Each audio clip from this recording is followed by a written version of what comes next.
ভালোবাসে এমনই তো হয়, একটু প্রেম আর একটু অভিনয়, কেউ কেউ করে শুধু নয় চায়। সিটি লাইফে সব দেখে নাও হে, সিটি লাইফে সব দেখে নাও হে, সিটি লাইফে সব দেখে নাও হে, সিটি লাইফে সব দেখে নাও হে। আব্বা আম্মাকে কিছু বলবা তুমি? মাও আমি কি বলবো, আমার তো তোমার সাথে কথা বলতে হবে।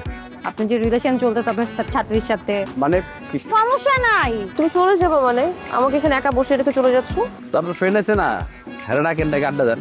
ওয়ালাইকুম সালাম। বাচ্চু তুই তোর এই কেস দেওয়া রয়েছে? হ্যাঁ, প্রত্যেকে এতদিন পর তুই উদয় হয়েছিস। আমি আপনার বলছিলাম না, আপনার সব সমাধান আমি করে দিব। টাকা, আপনি এত টাকা টাকা করেন কেন? আরে টাকা তো কোনো ব্যাপারই না, আগে তার ইতিহাসটা শুনেন না। এই ফালতু কথা বলো কিসের জন্য? টাকা করি আমি না, টাকা কোনো ব্যাপার না। তুমি দেখছো না টাকার জন্য আমি কোথা থেকে কোথায় এসে পড়ছি? টাকা কোনো ব্যাপার না বলতেছ, তার গল্প পরে শুনবো, আগে টাকা গুলি দে। এই কেউ বড়দের সাথে এমন করে? হ্যাঁ, এতগুলি টাকা নিয়ে তুমি কোথাও উদয় হইলা? আমরা কি বিপদে পড়ছি, ছেলে মেয়েগুলো ঢাকা শহরে আই না, আমরা তো পথের ফকির হয়ে গেলাম। মানুষ আমরা কত অপমান করলো। তোমার কি কোনো বুদ্ধি বিবেচনা নাই?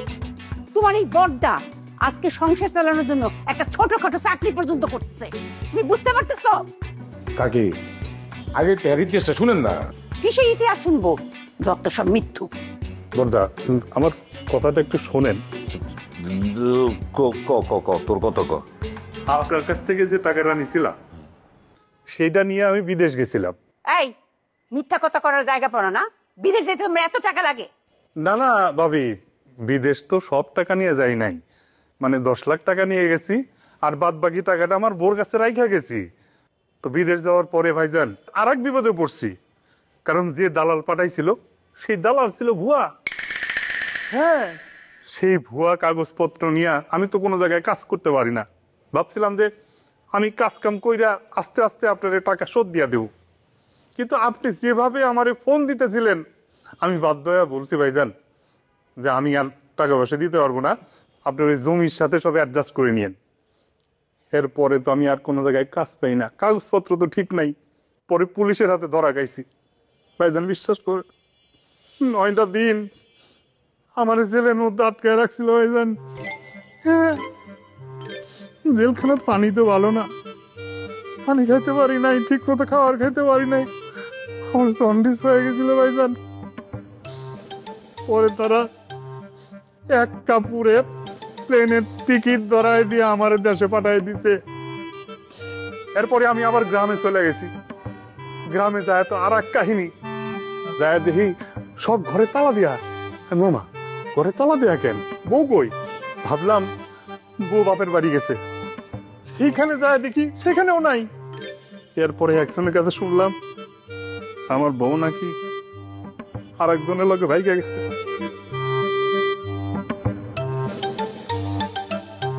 বড়দার সাথে টাকা পয়সা নিয়ে বেইমানি করলে মানুষের এইরকম অবস্থাই হয়। পর্দা, বিশ্বাস কর আমি কোনো অন্যায় করিনি, আমার মাফ করে দেন।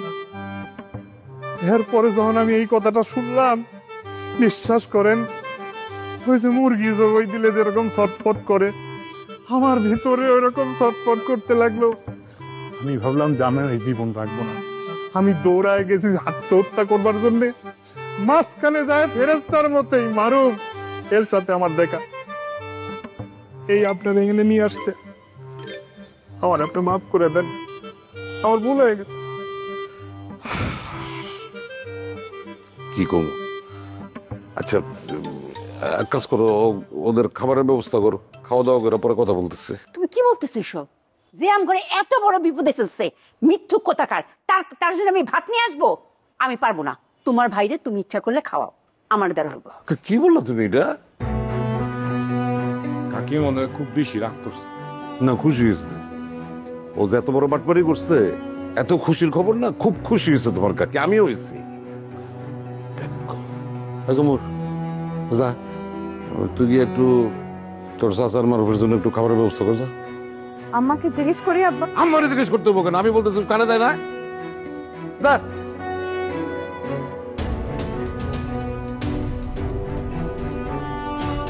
কাকা আমি বাচ্চু কাকারে নিয়ে যাই, হাত তো ধুয়ে আছে ফ্রিজ করে। এই কত কথা সালাম দাও কেন? ঢোকার সময় তো সালাম দিচ্ছে একবার।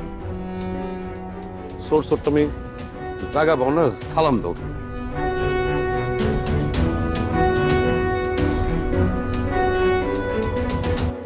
শোন না, একটা সিরিয়াস ব্যাপার নিয়ে কথা বলার জন্য তোদেরকে ডাকছি।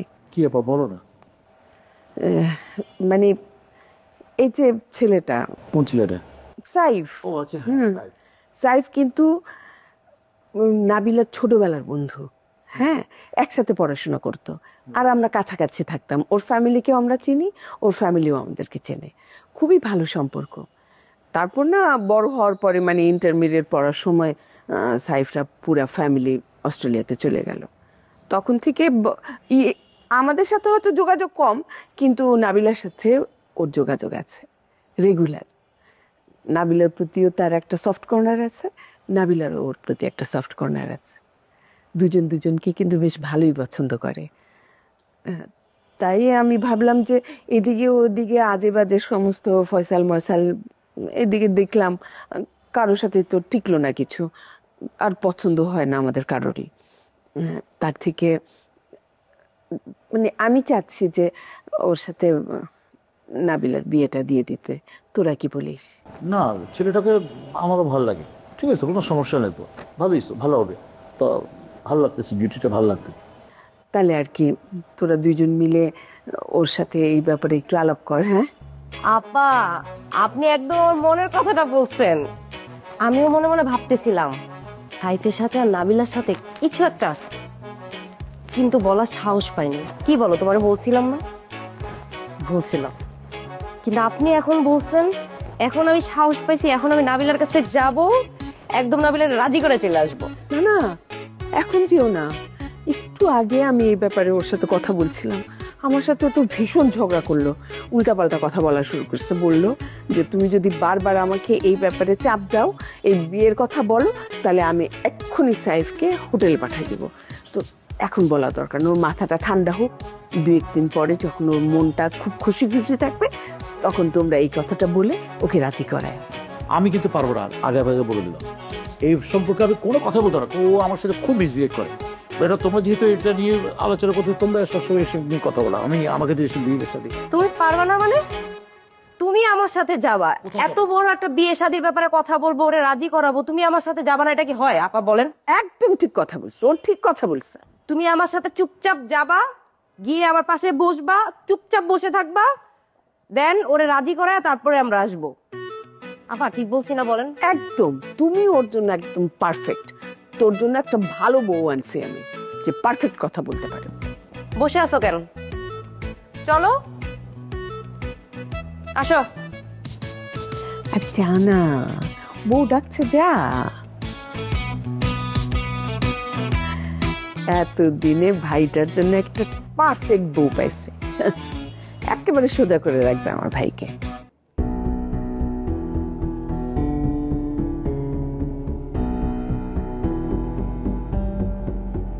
কিভাবে তাকে আছো কে?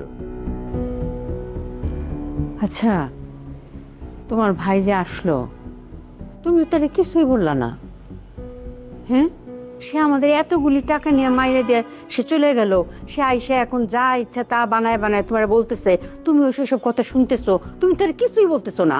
আমার ভাই যদি এসব করতো, আমি তো তার চড়ায় দাঁত ফেলাই দিতাম, আর যেমনি হোক আমি টাকা উদ্ধার করতাম। দেখো, বাচ্চু যদি আমার আপন মায়ের পেটের ভাই হইতো, তাহলে আমি ঠিকই কাজটাই করতাম, থাপড়ে সব টাকা আমি আদায় করে নিতাম। কিন্তু মুশকিল হচ্ছে তো আমার সৎ ভাই। আমি যদি ওর সাথে এই আচরণটা করি, তাহলে দিন শেষে গ্রামের মানুষ কিন্তু আমাদের দোষারোপ করবো, কবো যে দেখো সৎ ভাই হইয়া ছোট ভাইটার সাথে কি আচরণটা করলো। আর তাছাড়া বাচ্চু তো মাত্র আসলো, ও যেটা বলছে এটা যদি সত্যি হয়, তাহলে তো আসলে তার সাথে দুর্ভাগ্য আর কেউ নাই। এই সময় আমরা ছাড়া ওরা আশ্রয়টা কই আছে বলো?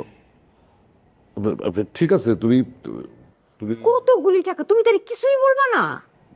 আমার একটু খোঁজ খবর নিতে দাও। ও যে কথাগুলি বলছে এগুলি যদি সত্যি হয় তাইলে একরকম, আর যদি সত্যি না হয় তখন আমি দেখবো না। তুমি আমরা 2টা দিন সময় দেন। একটা দুটা টাকা নেন।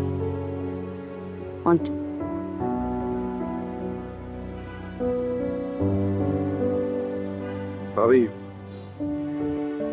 আমি জানি আপনারা আমারে এখনো মাফ করতে পারেন নাই। বাচ্চু, তোমার আমরা কেমনে মাফ করো তুমি আমারে বলো? গ্রামের একটা লোক আছে যে তুমি তার সাথে মিথ্যা কথা বলো নাই, তুমি তার সাথে বানায় তার সাথে মিথ্যা কথা বলে টাকায় নাও নাই, এবং সেই টাকা তুমি ফেরত দিতে পারো নাই? একটা মানুষ তো তোমার পক্ষে নাই। তোমার সাদা সিধা ভাইরে তুমি বুঝাইয়া কি গল্প করছো আল্লাহ জানে। এতগুলি তুমি টাকা তার কাছে নিয়ে গিয়া তুমি আমাদের পরিবারে কি বিপদের মধ্যে ফেলছো। এখন আবার আয়সা আবার কি বানায় বানায় বলতেছো, আর তোমার ভাই তোমার কিছুই বলতেছে না। বিশ্বাস করেন ভাবি, আমি বানায় কিছুই বলি নাই। আমি যা বলছি সবই সত্য বলছি। আমি চেষ্টা করছি, হ্যাঁ আমি মানি যে আমি মিথ্যা কথা বলছি, বিভিন্ন সময় আপনাদের বিপদে ফেলছি। তো বিশ্বাস করেন, আমি টাকাটা নিছি সেটা ফেরত দেওয়ার জন্য নিছি। বাচ্চা শুনো, টাকা যখন নিছো ফেরত দেওয়ার জন্য, তুমি তো জানো আমার 3টে ছেলে মেয়ে আছে, এবং আমি ওদের নিয়ে কি কষ্ট করে সংসারটা চালাইতেছি। আমি এখন তোমার কোনো কথা শুনতে চাই না। তুমি যেইখান থেকে পারো সেই টাকাই না তোমার ভাইকে ফেরত দাও। এর ছাড়া তোমার সাথে আমার কোনো কথা নেই। তুমি যাও ভাবি, তুমি যাও। ভাবি আমার কথার কোনো কথা শুনতে চাই না বাচ্চা, তুমি যাও। ভাবি দেখেন, আমি যখন যেটা করতে গেছি সেইখানেই বাধাপ্রাপ্ত হয়েছি। মানে একটা কথা আছে না, অবাগা যেদিকে যায় সাগর শুকায় যায়, আমার অবস্থা হয়েছে তাই। ভাবি, আপনারা ছাড়া তো আমার এই দুনিয়াতে আর কেউ নাই। আর আপনারা যদি এখান থেকে আমরা চলে যেতে কোন, আমার মরণ ছাড়া আর কোনো উপায় নাই। ভাবি ভাবি ভাবি ভাবি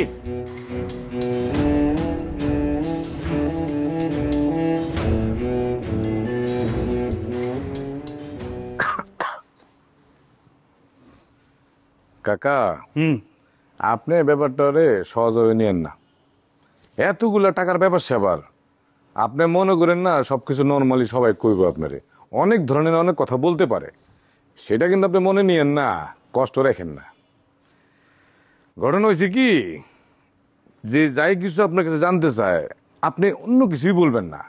আপনার যে ইমোশনাল গল্পটা আছে না, সেটা সুন্দর করে সবাই বলে দিন। তুমি এটা কি বললা? আমার ইমোশনাল গল্প মানে? আমি কি নাটক সিনেমার কোনো গল্প বলতেছি নাকি? এটা তো আমার জীবনের গল্প। হ্যাঁ, এটা তো সত্য গল্প। আর এটা তুমি ইমোশনাল ভাবে বলতেছো, এটা কি ধরনের কথা? আরে না কাকা, ব্যাপারটা সেটা না। আমি আসলে বলতে চেয়েছিলাম কি, আপনার যে ঘটনা ঘটছে সেই ঘটনাটা তো মনে করেন যে সবাই ওরকম ভাবে বিশ্বাস নাও করতে পারে। কথা বুঝেন নাই? এই জন্য আপনার চেহারার মধ্যে মনে করেন যে অসহায় অসহায় একটা ভাব রাখবেন, বা একবার একটা সুন্দর করে সবারই গল্পটা বুঝায় বলবেন। এটাই কি বলতে চেয়েছিলাম। এইটা বলো, এইভাবে বললেই তো হয়। আচ্ছা বাদ দাও, মারু খিদা লাগছে তো, দেখ না টেবিলে খাবার দিছে কিনা। কাকা আপনি যে কি কর না, কাকি যে হারে রাইগায় আছে, এখন আপনার খাওয়ান দিব না? হ্যাঁ ঠিক আছে, আসলে প্রথমবার দেখছে তো, আর টাকা তো অনেক বেশি, এতগুলো টাকার শোক আছে না। আর তাছাড়া ভাবি অতটা খারাপ না তো, ভাবি তো ভালো মানুষ। দেখো না একটু খাবার দিছে কিনা দেখ। আরে দূর কাকা, আপনি বুঝতেছেন না, আমি পারব না তো। আপনি তো অস্থির না, আপনি চুপচাপ না বসে থাকেন। আমি তো আছে অন্য টেনশনে। আশিক আইসা পড়া যদি আমার আপনার দেখে, তখন যে আপনার এনে কি করব, আমি আছি এই চিন্তায়। বুঝতেছেন না তো কাকা? আরে আশিক, তুমি করেছো? এই তো কিছু করি। ভালো আছো তুমি? আসি রে আসি। হ্যাঁ, আর ভালো ওই রকম ভালো আসলে নাই, সে লম্বা একটা ঘটনা। আর শোনো, তুমি বহো বহো, তুমি তো শুকাই গেছো, বহো। আপনার নাকি? আমি এনে কি মানে? না আমার রুমে কি কে তো গেছে আমার রুমে আপনাদের? আরে আমি বাসায় এলাম, ওই যে বাস চুকা করে নিয়ে কাকা করলো যাও রেস্ট নাও, এর লেগে এলাম আর কি। তা আমার রুম ছাড়া কি অন্য কোনো রুম নাই? ড্রয়িং রুম নাই? হ্যাঁ, তাহলে ছাদে গিয়ে রেস্ট নিতে, আমার রুমে কি? আশিক দেখো, তুমি কিন্তু আমার কথা কথা খালি অপমান করো।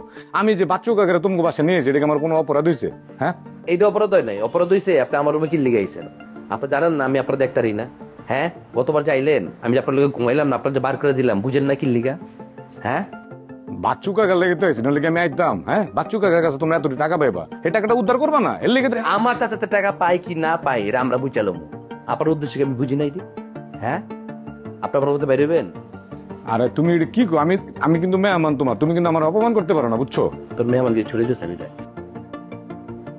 দেখছেন কাকা, ব্যাপারটা দেখছেন কি ব্যাপারটা করতেছে আমার সাথে? না না, আশিক তো খুব নরমই দেখলাম, ও তো অনেক নরম হয়েছে দেখলাম, ওর তো খারাপ ব্যবহার করলো না। এটা আপনি কি করলেন কাকা? বুঝছি তো, কইবিনি তো। হ্যাঁ, নিজের ভাতিজা না, রক্ত না একই। হ্যাঁ, যেমন চাচা তেমন ভাতিজা, বুঝছি আমি।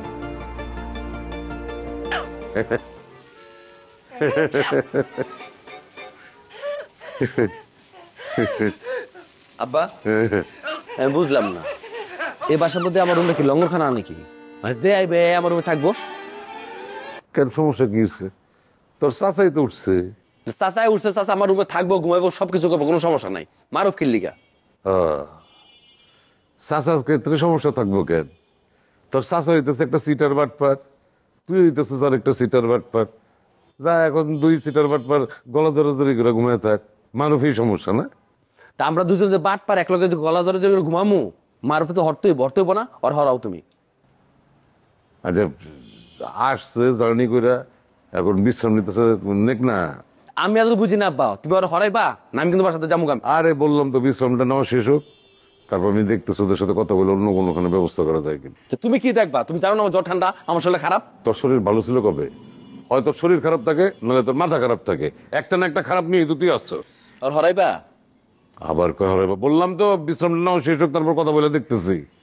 তুই যা, এখন ওদের সাথে কোনো মতে গিয়া বিশ্রাম নে, যা।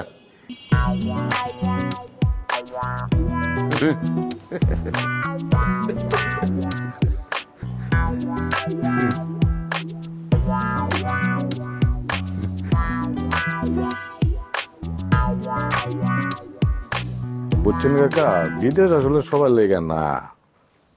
স্যার বেরোন। হ্যাঁ, বাইরে দিয়েছে, বাইরে হন। দেখছেন কাকা কেমনে কথা কইতেছে? কাকার তো দেওয়ার কিছু না, রুমা আমার আব্বার লগে কথা হচ্ছে, বাইরে হন আপনি রুম থেকে। আচ্ছা আশিক, একটু থাম না, তুই এরকম করতেছিস কেমন সাথে? ও থাকুক না, অসুবিধা কি?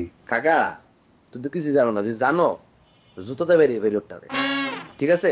এই বাইরে তুই বাইরে। এই আশিক শোন, আমার কথাটা শোন, ও তো অনেক দূর থেকে আসছে, আমার নিয়ে আসছে, একটু বসো, এখানে একটু রেস্ট নি। রেস্ট নেওয়ার জায়গা নাই? হ্যাঁ, আব্বা কইছে ড্রয়িং রুমে রেস্ট নিতে, বেরো। আরে কি ড্রয়িং রুমে যান, যান রেস্ট ওই রুমে যান। আরে ড্রয়িং রুমে কি রেস্ট নেওয়া যায় নাকি? এই যাও মারো, তুমি একটু ড্রয়িং রুমে রেস্ট নাও, আমি একটু কথা কই। হ্যাঁ, যাও যাও। কষ্ট হইলাম। ভালো হচ্ছে, যান। অনেক কষ্ট হইলাম আশিক। যে দুঃখে মাথাটা দেওয়া লাগে বাইরে যান। তুমি জানো না কত খারাপ মানুষ।